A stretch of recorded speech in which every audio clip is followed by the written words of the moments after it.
If you stand in modern Sydney today, looking at its crowded streets, its open harbour, and the pulse of a global city, it is difficult to imagine that this place once began as a raw, uncertain edge of land. Sydney was not born out of romance. It was not built from ready-made wealth, nor did it begin as a symbol of freedom and opportunity. On the contrary, in its earliest days, it was chosen as a place of punishment, confinement, and survival. And yet that is exactly what makes Sydney's story so remarkable. Some cities are born from power, some grow from trade. Sydney, it seems, had to take a harsher path. It was forced to survive before it ever had the chance to become a city. Long before 1788, before British ships entered the harbour, the land around Port Jackson was not empty. It was home to the Eora people, indigenous communities whose lives were deeply tied to the water, the rocky shorelines, the sea life, the seasonal winds, and the rhythms of the land. That matters, because if the story begins only when the British arrived, it risks implying that this place had meaning only after it was occupied. But that is not true. Colonial Sydney was built upon a landscape that already held memory, life, and people. Then, in 1788, history was sharply divided. The First Fleet, a convoy of 11 ships, arrived on these distant shores carrying convicts from Britain, along with soldiers, officials, and others who could not know what future awaited them. Under Governor Arthur Phillip, the new colony was established at Sydney Cove within Port Jackson. On the surface, it was a formal beginning, but beneath that, it felt more like a gamble than a glorious founding. No true city begins with so much uncertainty. The first people here did not arrive to build architectural icons. They came to raise shelter, search for fresh water, cut timber, move stone, preserve food, and make it through the first punishing months. Rough huts, torn up ground, weary footsteps beneath an unfamiliar sun, all of it suggests that early Sydney had nothing of the polished image of a future metropolis. It looked more like a fragile outpost, a place where existence had to be earned day by day. Still, even within that roughness, the first foundations were already being laid. The first map drawn by Francis Fawkes in 1788 was more than a geographical record. It was a sign that this place was beginning to be transformed from unknown land into manageable space. The first government house, though made of simple brick and timber, stood as a symbol of colonial authority. The first windmill, built on Windmill Hill in 1797, revealed the colony's struggle to feed itself. And in the Rocks, a district closely tied to convict labour, Sydney began to take on the form of a real community, harsh, crowded, uncomfortable, but undeniably alive. If we look only at buildings, it is tempting to think Sydney's history is simply a story of construction, but in truth, it is also a story of control. Sydney was not merely a place where people worked together to build a new life. It was also a place where the British state tested its authority at the far edge of empire. Convicts were turned into a labour force, and it was their strength that hauled the first logs, laid the first stones, and opened the first roads. The future city did not rise from empty air. It was lifted by sweat, discipline, and often coercion. As the colony slowly stabilized, it also began to expand. Parramatta emerged as the second town, an acknowledgement that the first settlement at Sydney Cove could no longer contain the colony's ambitions. Agriculture along the Hawkesbury River became essential because no city can grow without food. And here, Sydney revealed an important truth about itself. It did not expand through vision alone, but through the support systems behind it: farmland, transport, administration, and relentless labor. But growth never came peacefully. The colony quickly exposed cracks in its own power structure, most famously in the Rum Rebellion of 1808. This was not merely a political disturbance. It showed that Sydney was no longer just a simple convict outpost. Once economic interests, military influence, and civil authority collided, the young colony entered a far more complex stage of its development. Even the so-called rum hospital, built through arrangements tied to rum, became symbolic of the time.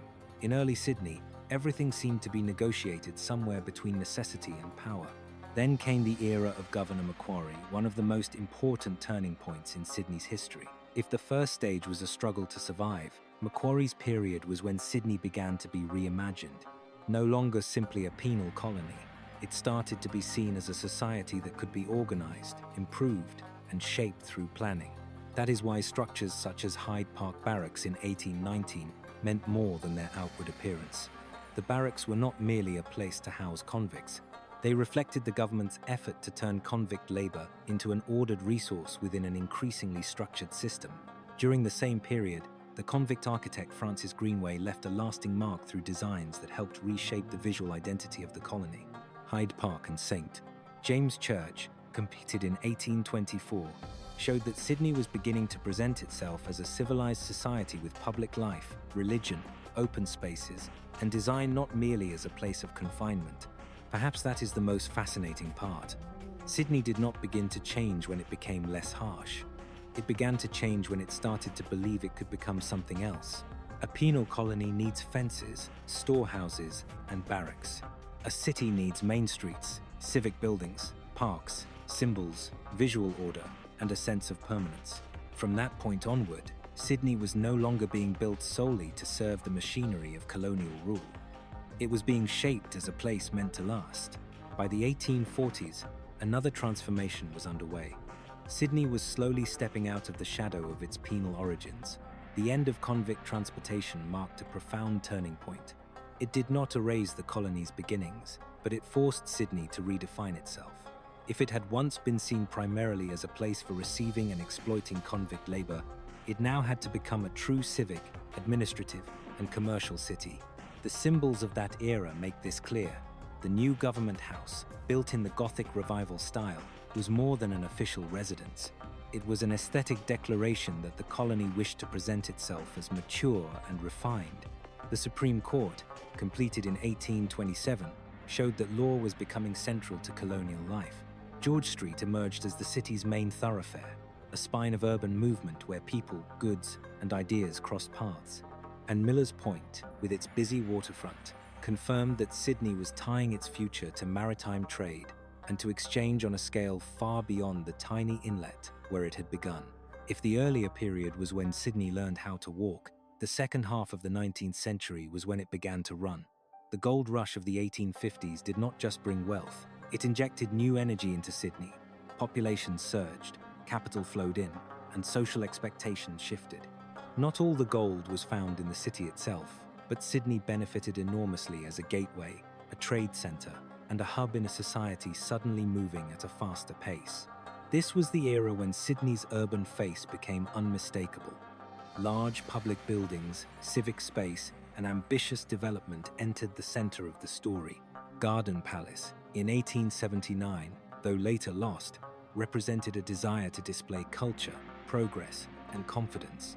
Sydney Town Hall reflected the growing belief that this was no longer merely a city being ruled from above, but a place with a civic identity and public pride of its own. Then, in 1901, with the Federation of Australia, Sydney entered a new historical setting. It was no longer only a colony at the edge of empire, but part of a newly formed nation. This was not the end of its story, but it was a milestone showing just how much had changed in a little more than a century. From a destination for convicts, Sydney had become a commercial, administrative, and social centre of national importance. But if the story stopped with buildings, governors, and development milestones, it would miss its most important layer, people. Sydney was not made by sandstone and maps alone. It was shaped by communities who lived, endured, adapted, and in many cases were pushed to the margins. The Eora people remain a vital part of this story, one that cannot be erased.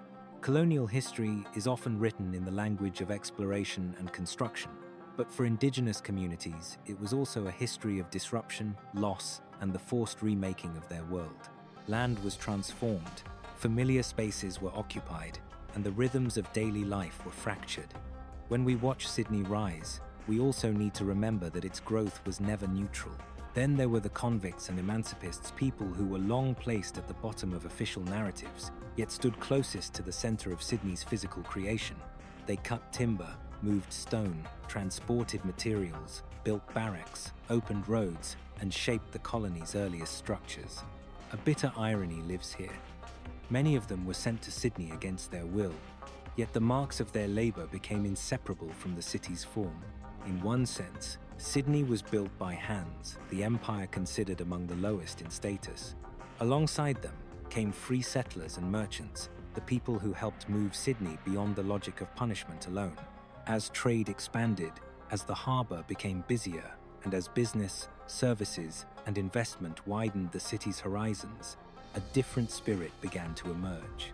Sydney was no longer only a place managed from above. It gained the energy of markets, personal ambition, competition, and social mobility. This was the force that helped turn Sydney from a place people were sent to into a place people wanted to come to. So what, in the end, is truly remarkable about Sydney's history? Perhaps it is not simply that it grew quickly, nor that it became wealthy. More striking is its power of transformation. Sydney changed roles many times in the course of its own history. It was first the land of the Eora, then a penal colony, then a fragile administrative centre.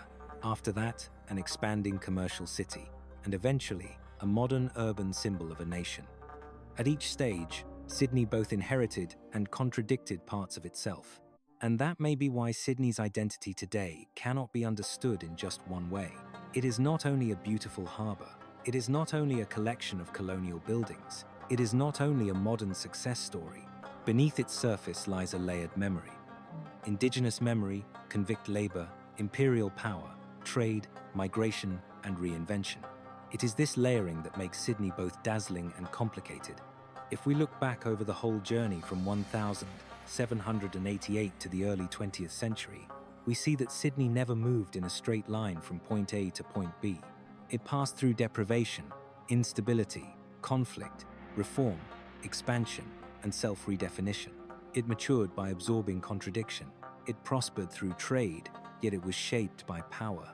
It displayed civilization through architecture, yet the foundations of that civilization were often tied to coercion and inequality. That is why Sydney should not be told as an urban fairy tale. It should be told as a history of difficult construction. A place can begin in punishment and still not remain trapped there forever. A place can be built in hardship and still evolve into the center of modern life. But to understand that honestly, we must be willing to look at both sides, the brilliance of development and the cost behind it. And perhaps that is Sydney's deepest lesson for the modern world. No city becomes glorious by accident. Behind every boulevard, harbour, and landmark lies a past far more complicated than its polished surface suggests. Sydney is beautiful not because its past was simple, but because it survived a past that was never simple at all. From makeshift huts beside the water, from convict barracks, from sandstone, from rough maps, from the gold rush, from public buildings and busy streets, Sydney gradually assembled itself into a city. Not a city born in glory, but a city that had to fight for its shape over more than a century. And perhaps it is precisely because it was never born in glory that Sydney understands the value of endurance so well.